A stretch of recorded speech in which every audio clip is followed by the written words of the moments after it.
આપનું સ્વાગત છે। વડોદરાની એમએસ યુનિવર્સિટીના એમ હોલમાંથી દારૂની 25 થી 30 બોટલો ઝડપાતા મચી દોડધામ। યુનિવર્સિટી દ્વારા અપાયા તપાસના આદેશ। વડોદરા શહેરની વિશ્વવિખ્યાત મહારાજા સયાજીરાવ યુનિવર્સિટી ફરી એકવાર વિવાદમાં વમળમાં સપડાઈ છે। યુનિવર્સિટી સંકુલમાં આવેલી બોયઝ હોસ્ટેલના એમએમ હોલમાં સયાજીગંજ પોલીસ દ્વારા બાતમીના આધારે ઓચિંતો દડો પાડવામાં આવ્યો હતો। આ પોલીસ તપાસ દરમિયાન હોસ્ટેલના એક રૂમમાંથી નશીલા પદાર્થોનો જથ્થો મળી આવતા શૈક્ષણિક જગતમાં ચકચાર મચી જવા પામી છે। પોલીસની તપાસમાં દારૂની 25 થી 30 જેટલી ખાલી બોટલો અને એક દારૂ ભરેલી બોટલ મળી આવી હતી, જે યુનિવર્સિટીની સુરક્ષા વ્યવસ્થા સામે ગંભીર પ્રશ્નાર્થ ઊભો કરે છે।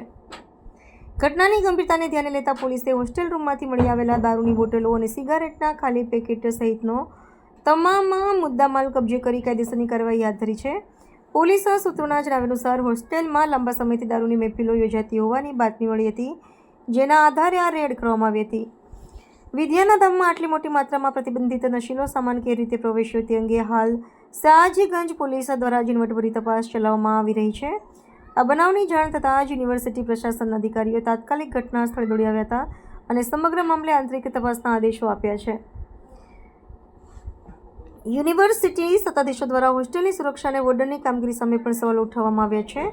શિક્ષણ ધામમાં બનેલી આ શરમજનક ઘટનાએ યુનિવર્સિટીની પ્રતિષ્ઠાને ખડાવી છે, ત્યારે કસૂરવાર વિદ્યાર્થીઓ અને જવાબદારો સામે યુનિવર્સિટી પ્રશાસન કેવા પગલાં ભરે છે તેના પર સૌની નજર રહેલી છે। હા, હવે આ તપાસનો વિષય છે। અમારી જાણ બહાર છે, છોકરાઓએ જે પણ કરેલું અત્યારે ખાલી બોટલનો થેલો આખો મળેલો છે। એક બોટલની અંદર દારૂ પણ હતી। હા, થોડી બચેલી દારૂ પણ મળેલી છે।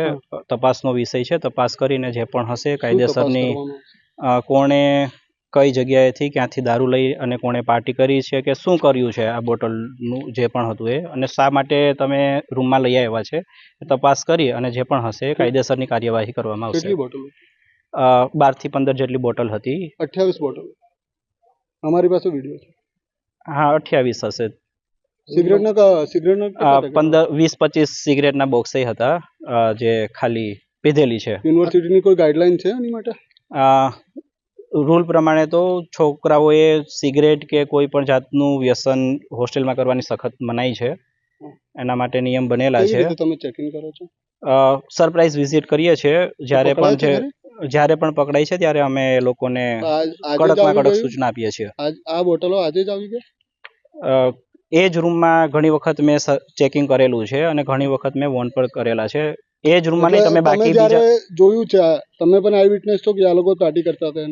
ના, હું આઈ વિટનેસ નથી। તો તમે કહો છો તમે ચેકિંગ કર્યા હતા? હું ચેકિંગ કરું છું, હું એવું કહું છું। સરપ્રાઈઝ ચેકિંગ અમે કરીએ છીએ જ્યારે પણ જે પણ કોઈ ઇલેક્ટ્રોનિક અપ્લાયન્સીસ મળે છે કે કોઈ પણ જાતનું ગેરકાયદેસર ઉપકરણ મળે છે કે આવી રીતે કોઈ સિગારેટનું હોય છે કે આટલી મોટી સંખ્યાની અંદર દારૂની બોટલો કેવી રીતે પહોંચે? હવે એ તપાસનો વિષય છે, એ મારી જાણમાં પણ નથી। જે પણ શું કાયદાઓ છે હવે એ જ હવે આગળ જે પણ હાયર ઓથોરિટી હશે એમને જાણ કરશું અને એ એમની રીતે કાર્યવાહી કરશે કે આવું મળી આવેલ છે।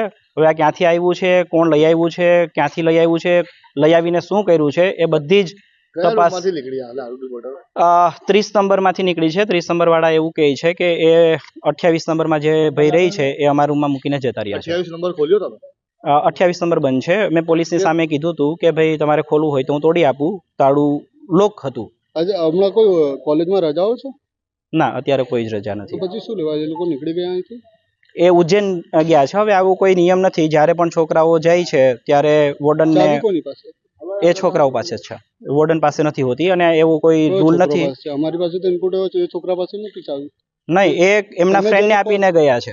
એ ફ્રેન્ડની પાસે છે રહેવાની કાયદામાં? નહીં, એ ફ્રેન્ડ અહીંયા નથી રહેતો, એની જવાબદારી અને હું એનું પુરાવો તમને આપી શકું। સીસીટીવી કેમેરા છે। એ ભાઈ જે નામ વાપરે છે એ વ્યક્તિ છે એ એમએમ હોલમાં નથી રહેતો। તમારું નામ? વિજય સોલંકી, વોર્ડન એમએમ હોલ।